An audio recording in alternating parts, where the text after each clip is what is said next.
Sahabat-sahabat Kristus, salam jumpa dalam acara Sabtu Sarapan Bersama Tuhan. Adapun menu sarapan hari ini diambil dari 1 Yohanes pasal 4 ayat 20. Jikalau seorang berkata, "Aku mengasihi Allah," dan ia membenci saudaranya, maka ia adalah pendusta. Karena barang siapa tidak mengasihi saudaranya yang dilihatnya, tidak mungkin mengasihi Allah yang tidak dilihatnya. Alkisah, di sebuah desa kecil hiduplah dua orang kakak beradik. Entah mengapa suatu kali keduanya terlibat suatu pertengkaran yang serius. Baru pertama kali ini mereka bertengkar sedemikian hebat. Padahal sebelumnya selama puluhan tahun mereka selalu hidup rukun secara berdampingan. Mereka saling meminjamkan peralatan pertanian dan bahu-membahu untuk berdagang tanpa mengalami hambatan. Tetapi kerjasama yang akrab tersebut kini telah rusak, tercerai-berai.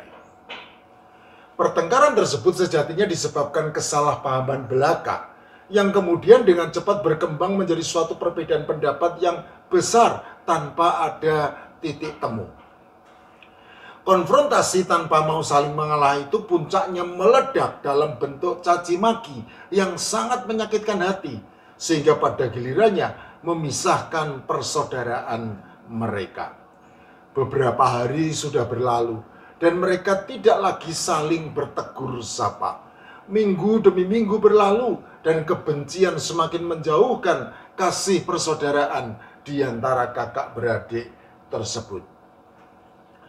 Suatu pagi terdengar ketukan di pintu rumah sang kakak yang segera membukakan pintu rumahnya bagi seorang laki-laki tidak dikenal yang berdiri dengan tersenyum sambil membawa sebuah kotak peralatan tukang kayu.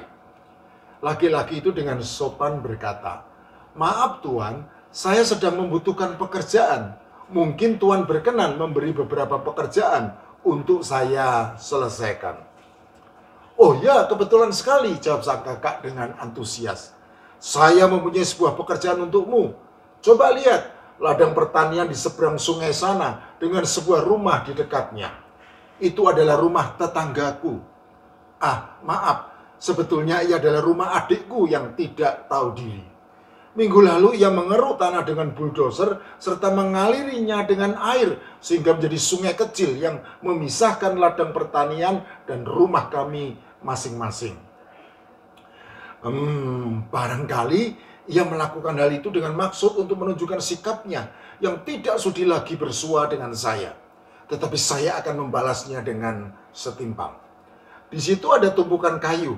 Nah, saya minta engkau buat pagar yang sangat tinggi sehingga saya tidak perlu lagi melihat ladang, rumah maupun dirinya.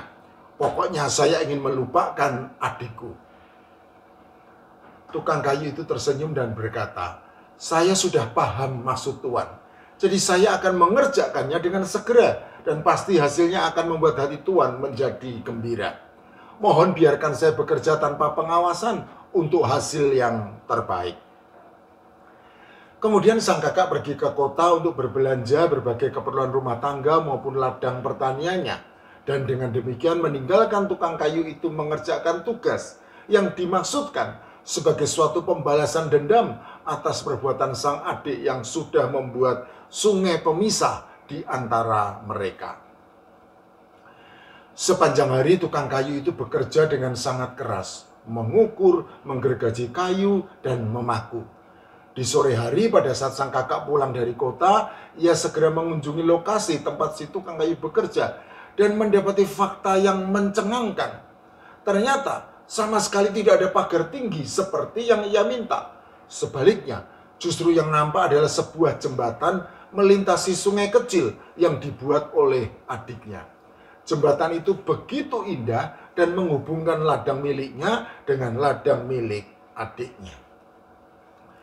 Belum sempat sang kakak berkomentar terhadap hasil karya si tukang kayu tersebut, maka dari kejauhan sang adik berlari-lari menaiki jembatan itu untuk menemui sang kakak.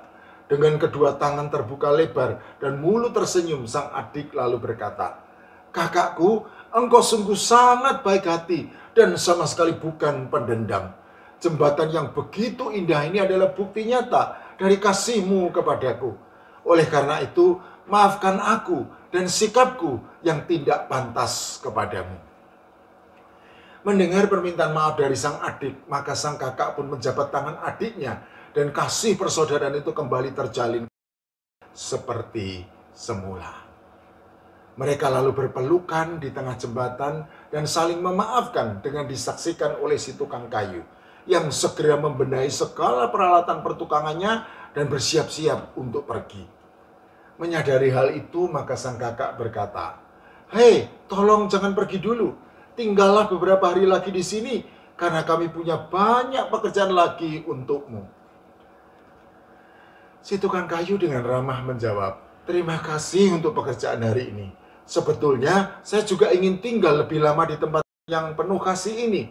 Tetapi sejatinya masih begitu banyak jembatan maaf yang harus saya buat." Sahabat-sahabat Kristus, alih-alih membuat sungai pemisah yang memisahkan persaudaraan, maka seharusnya kita membuat jembatan maaf untuk menyingkirkan segala kebencian dan menghubungkan kasih persaudaraan. Kata kuncinya adalah kasih, karena kasih itu memaafkan, mengampuni, dan juga menutupi segala kesalahan. Yohanes yang mendapat sebutan sebagai Rasul Kasih secara sistematis menjabarkan pemahamannya tentang kasih. Ia mengawali dengan pernyataan penting bahwa sejatinya kasih itu berasal dari Allah, karena Allah adalah kasih. Oleh karena itu, orang-orang yang mengenal Allah harus hidup saling mengasihi. 1 Yohanes 4 ayat 7 dan 8.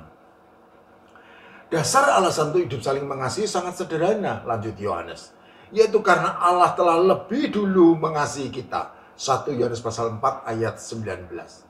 Mengasihi bukan sekadar dengan kata-kata belaka, melainkan dengan perbuatan kasih yang betul-betul nyata, yaitu mengutus anaknya yang tunggal, Tuhan Yesus Kristus, ke dalam dunia sebagai pendamaian bagi dosa-dosa kita, supaya kita hidup olehnya. 1 Yohanes pasal 4 ayat 9 dan 10.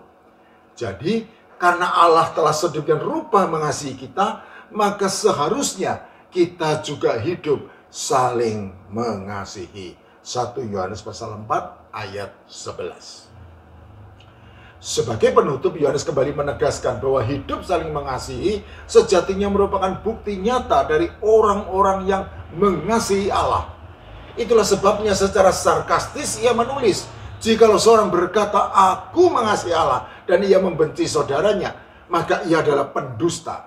Karena barang siapa tidak mengasihi saudara yang dilihatnya, tidak mungkin mengasihi Allah yang tidak dilihatnya." 1 Yohanes pasal 4 ayat 20. Meskipun sarkastis, namun pernyataan Yohanes sangat logis. Sejatinya hal-hal yang tidak terlihat susah tertanam dalam pikiran, karena belum ada gambaran secara visual yang mudah dipahami.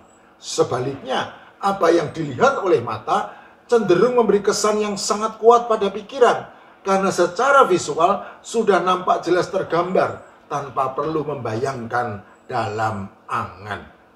Ketidakmengertian tentang Allah sebagian besar ditimbulkan karena Allah tidak terlihat. Itulah sebabnya kita hanya mengenal Allah sejauh ia berkenan menyatakan dirinya, baik melalui wahyu umum maupun wahyu khusus. Dan itulah juga sebabnya mengapa mengasihi Allah sangat susah untuk dibuktikan. Jadi pendekatan yang logis untuk membuktikan adalah dengan mengasihi saudara yang kelihatan. Karena barang siapa tidak mengasihi saudara yang dilihatnya, tidak mungkin mengasihi Allah yang tidak dilihatnya.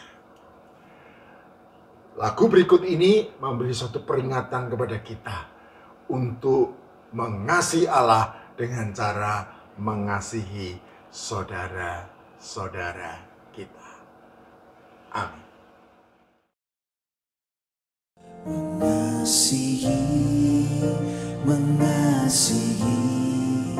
lebih sungguh. Mengasihi lebih sungguh. Oh Tuhan, Tuhan